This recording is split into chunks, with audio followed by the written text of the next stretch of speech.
Bonjour à toutes et à tous, dans cette vidéo nous allons voir comment déterminer la loi de probabilité d'une variable aléatoire. Donc voici l'énoncé qu'on va se donner. On va considérer un jeu dans lequel on a une mise initiale de 5 € qui nous permet de lancer 2 fois de suite une pièce équilibrée.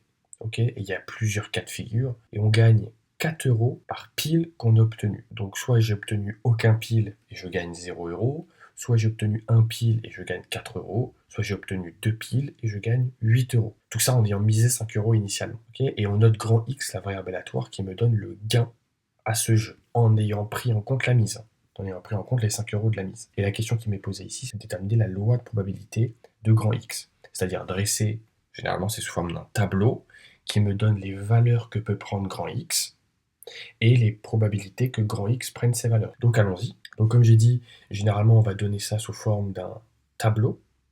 Ce tableau, il faut le comprendre comme suit, c'est-à-dire que sur cette première ligne, j'ai les valeurs que peut prendre grand X, notez les petits xi, et en dessous la probabilité que grand X vaille cette valeur. Donc dans un premier temps, il faut essayer de déterminer quelles sont les valeurs que peut prendre grand X. Donc nous, dans notre exemple, étant donné qu'on lance une pièce à 2 reprises, on obtient l'arbre de probabilité ci-contre. Donc soit on obtient pile-pile, soit pile-face, soit face-pile, soit face-face. Et dans chacun des cas, je regarde quel est le gain en ayant pris en compte la mise finale.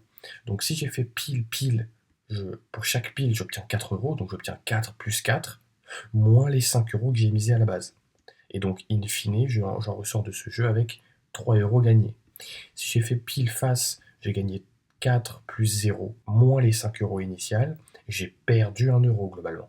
Même chose si j'ai fait face-pile, je perds 1 €, et si j'ai fait face-face, j'ai rien gagné, mais perdu les 5 € que j'ai mis à la base. Donc, moins 5. Donc, globalement, quelles sont les valeurs que peut prendre grand X?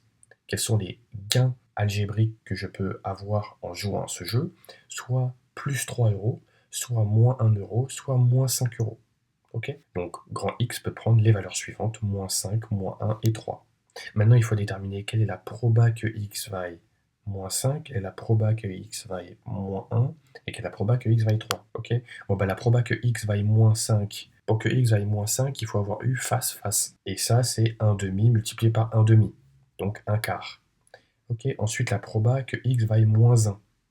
Donc c'est soit j'ai fait face-pile, ou soit pile-face. Dans les deux cas de figure, c'est 1 demi fois 1 demi, c'est-à-dire 1 quart, et 1 demi fois 1 demi, 1 quart. Et j'ajoute la proba de ces deux issues, 1 quart plus 1 quart, 2 quarts, c'est-à-dire 1 demi.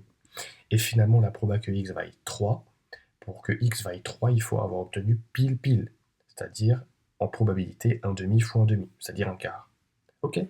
Et maintenant, on peut dresser le tableau qui me donne la loi de probabilité de grand X. Et le voilà, ce tableau. Donc soit X peut valoir moins 5, moins 1 ou 3, avec comme probabilité 1 quart, 1 demi et 1 quart.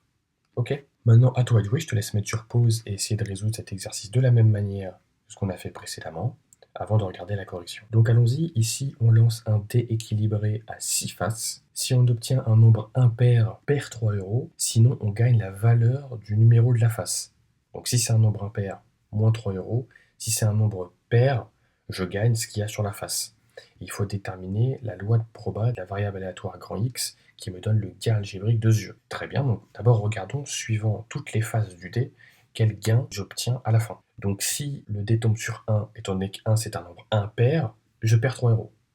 Si je tombe sur 2, 2 c'est un nombre pair, donc je gagne le numéro qu'il y a sur la face, c'est-à-dire je gagne 2 €. Si le dé tombe sur 3, 3 c'est un nombre impair, donc je perds 3 €. Si je tombe sur 4, c'est un nombre pair, donc je gagne le numéro qu'il y a sur la face, c'est-à-dire je gagne 4 €. 5, c'est impair, donc je perds 3 €.